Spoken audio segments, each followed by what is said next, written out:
আসসালামু আলাইকুম ওয়া রাহমাতুল্লাহি ওয়া বারাকাতুহু। যে যেখান থেকে এই ভিডিওটি দেখতেছেন সবাইকে জানাই মনের অন্তঃস্থল থেকে ভালোবাসা এবং অভিনন্দন। Breaking news, breaking news, breaking news.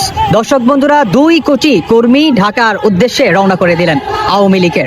আপনারা অনেকেই জানেন আওয়ামী লীগের এই সমন্বয়কারীরা যে পরিমাণ মব জাস্টিস, গণহত্যা এবং গণকারে মামলা, দখলবাজিতা একের পর এক এই ধরনের অনাকাঙ্ক্ষিত ঘটনা আওয়ামী লীগের উপরে চালিয়ে যাচ্ছে।